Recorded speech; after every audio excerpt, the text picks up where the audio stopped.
Hi everyone, Matt Watson here from Carwow. So I've come to a school in Germany. Now I know what you're thinking, my school didn't look anywhere near as nice as this one either. Anyway, we are here today to learn about the new Audi S3, and to do that I'm going to talk you around the design upgrades both on the outside and the inside. I'm going to test its performance, I'm going to take it to a place with a rude name, and I'm almost going to have a massive high-speed collision on the Autobahn. Then at the end, I'm going to give you my verdict on the car. Now, before we get into all of that, please make sure you subscribe to this channel and hit the bell icon to turn your notifications on.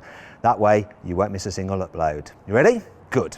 Then let's go. Buying a new car? Head to Carwow to get offers from the UK's top dealers. carwow.co.uk, the car buying comparison site. Let's start this video by talking about the design upgrades over the normal A3. So being the S3, you get that important S3 badge there. Also, the grille is slightly different as well. It's got these elements filled in, which looks pretty nice. And the surround on this particular one is black because it's an Edition 1 car, which is fully loaded basically. It's a bit like the Vorsprung model as well. Normally, the entry-level car would have a silver surround for the grille. In terms of ventage, that vent is fake. Classic Audi, though this one is real. However, if I move to the other side, the corresponding one here is fake. Still, the front bumper is deeper and more aggressive than the standard A3, and you get LED headlights as standard, though this one has the upgraded matrix LEDs, but all S3s have a certain signature in these LEDs here for the daytime running lights. You get 2 stripes. Moving down the side, you get 18-inch alloy wheels as standard. This one has the upgraded 19s, then these elements are in black here, but on the entry-level S3, they would be in silver. Got these side skirts here, once again in black, and this car has the Audi Quattro rings, which have been stuck on. Yeah, we could probably pick them off and make it look less tacky. Moving round to the back, you got a bigger roof spoiler than before. Also, you got your S3 badging at the rear. You got more aggressive rear bumpers with an integrated diffuser, which of course is fake. It doesn't diffuse anything. At least the exhausts aren't fake. Classic S quad tailpipes, which personally I prefer the look of over the oval tailpipes you get on the RS models. But what do you reckon? Do you agree with me? Let me know in the comments below. We'll have an argument. Here on the inside of the S3, the most obvious upgrade over the standard A3 are the S sport seats, which are trimmed in fine Napa leather. They're lovely actually. You also get an S steering wheel, which is round, so it doesn't have a flat bottom. There's also some aluminium pedals. You get some S performance dials. You can just have normal dials if you prefer to toggle to those. And you've got a lap timer. You also get a red surround for your stop start button. There's a Quattro badge on there rather than just an Audi badge, which you get on normal ones, because this one has the Quattro all-wheel drive system, being the S model. You also get some S kick plates down there as well. All cars come with a 7-speed dual clutch automatic gearbox, which means you get the little knob rather than the bigger knob of the manual. Yeah, if you're a manual fan, you like a bigger knob, I'm afraid you can't get one with the S3. Here in the back of the S3, rear passengers are also treated to some Napa leather sport seats, which is nice. Other than that, it's just the same. There's a decent amount of space. You'll be fine in the back of this. If you go for a Vorsprung model or this Edition 1, you get an electrically operated tailgate on the S3. You don't really need that. The boot though, it's a reasonable size look, as we're demonstrating now with all our messy kit. However, the capacity is 370 litres, which is 10 litres less than the standard A3. I think that's to do with the fact there's the differential for the Quattro system here in the back. And that's really annoying me because I need to fit in an extra 10 litres, but I just can't. And that brings me on to 5 annoying things about the Audi S3. You might think that you can turn the stability control all the way off by pressing and holding the button. It says it is off, but actually it's still there working away in the background, so you never fully let totally loose or in control. The S3 may well have a sports exhaust, but even in its loudest mode, the car in its sportiest setting, it doesn't sound great. I mean, here's a tunnel, gonna give it a blast.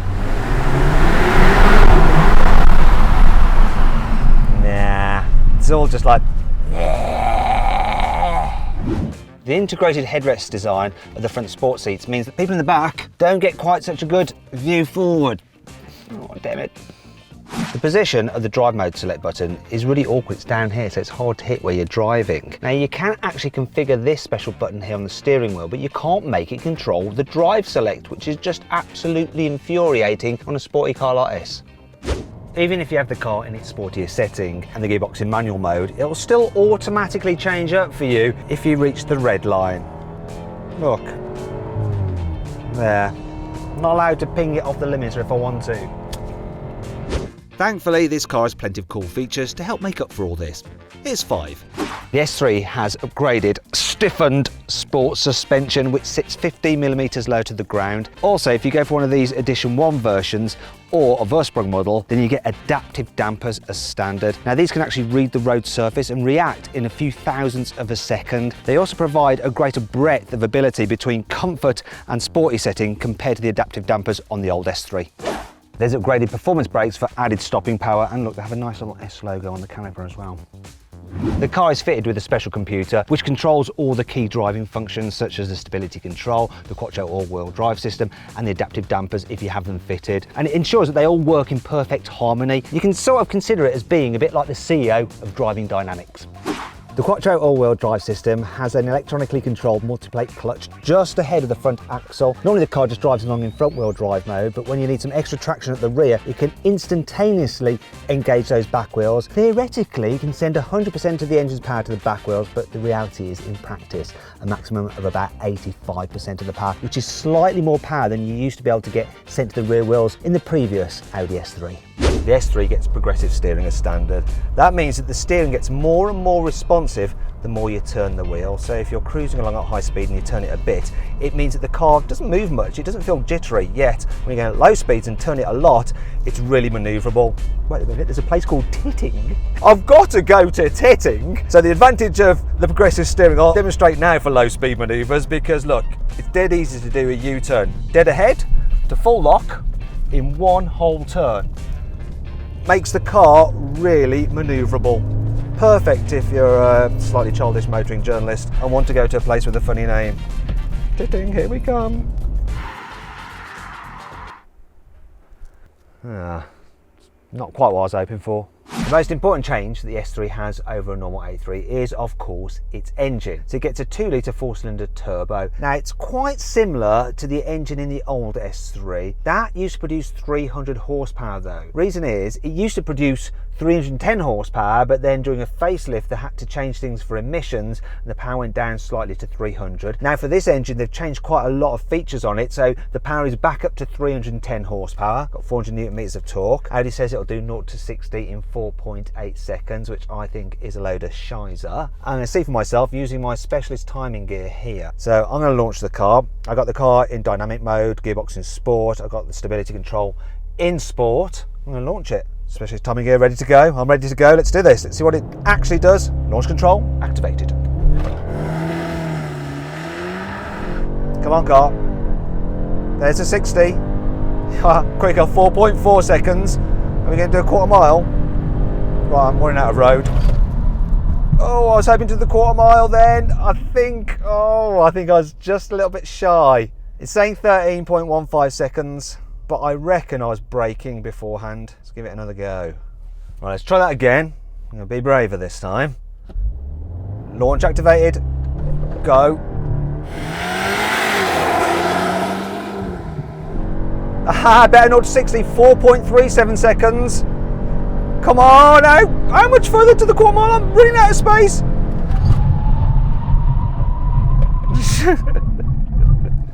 I think I might have made it. I got a 12.82 for the quarter mile.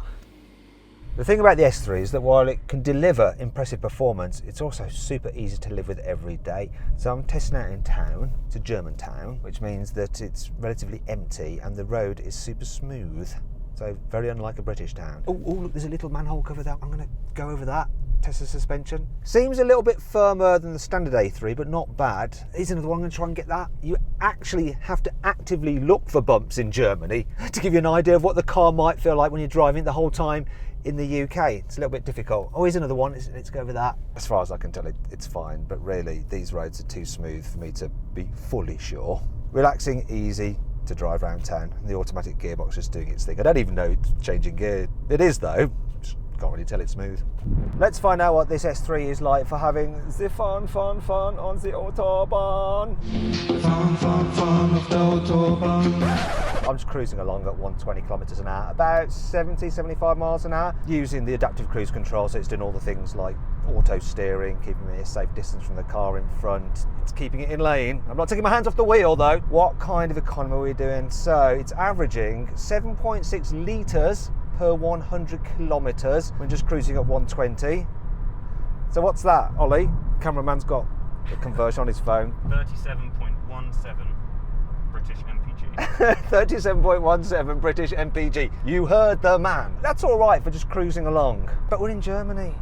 We're on the Autobahn. We're waiting for it to become de-restricted. And here's the sign. Come on, let's do this. Let's see what this does for the economy. Whoa. You can get about Germany pretty blooming quickly. I can tell you that much. Oh my God, it's spinning too quick. 240. Here comes a bend. I'm going to just ease it for this bend. Let's open it up again. This thing is restricted to 250 kilometers an hour, which is 155 miles an hour. Don't think I'm going to get quite up there. We have to brake in a second. Oh, we're getting there. Can I push on for it? There it is, 250. Boom. On the brakes hard. On the brakes hard. We're losing bottles. Whew. That is the thing about the Autobahn. Even a little crash warning came up on the dash. My poor cameraman. If you'd like to come and work for Carwow, just apply in the comments. You might be putting your life at risk dealing with an idiot like me. So what did that do to the economy? Well, 15.2 litres per 100 kilometre. Come on, cameraman. Fines on the floor. The people want to know, what's that? 18.22 British MPG. But that's not bad considering we're smashing along at around 155 miles an hour. Oh, and it was, I was going to say relaxing, it wasn't. Were you relaxed? I wasn't till the end. So 2 things we've learned. 1, when you're cruising, this car can do decent economy. 2, it's blooming quick and can get to 250 kilometers an hour, no problem at all. And 3, when you absolutely need to, it brakes well, which is important. So let's see just how much fun this new S3 is then. I've found a twisty road and I've got the car in dynamic mode. I'm going to go into manual for the gearbox. It doesn't take long until you're at the speed limit. That's one of the problems, but let's not slow down for the corners. See if I can just go round. There we go. Yeah, it just grips really well. These German roads are so smooth. This one is probably a little bit worse than the other ones I've been driving on, but they're nowhere near as bad as British roads. The suspension is now in the stiff setting because it's got the kind of dynamic, and you do notice quite a difference between the comfort setting and the dynamic setting. But still, it's not bouncy really. I'm trying to find the really worst bits in the road, and it's not making the car struggle at all. It feels taut, feels serious. I don't know whether it feels quite as involving as I'd hope. There is something slightly more grown up about this S3 than a Mercedes A45 and the lower power A35. They're a bit more raw and that makes them a bit more engaging, whereas this is more sensible. It's sharp, it's responsive, it's impressive, but it's a little bit detached at the same time. Better than the old S3 and more capable, but not the most fun hot hatch. Oh, actually, I found some roads which would be more like British roads, so I'm just going to try it out here. I'm going to put the car into comfort quickly. Right, here we go, let's get into comfort because I want it in a soft setting for this. Come on, cycle through. Here we go, British roads. Yeah, this is it. What's it like now? Oh yeah, comfort, it's doing a good job. Yeah, that's what it's like driving in England. This is actually better. There's no potholes. There should be potholes to be more British. Yeah, of course I'm joking. Actually, I'm sort of not. Oh, we've come to the end of the road now. And here endeth the video. So there was my final verdict on the new Audi S3. Should you avoid it? Should you consider it? Should you shortlist it? Or should you just go right ahead and buy it? Well, I reckon you should shortlist the S3. It might not be the most fun hot hatch you can buy, but it's one of the most rounded and it's also blooming rapid. So this guy in this old Mercedes SL, he's just come back because apparently this is his school, well, was his school. He's clearly made a success of himself, hasn't he? Bye-bye. Lovely, classic 300 SL.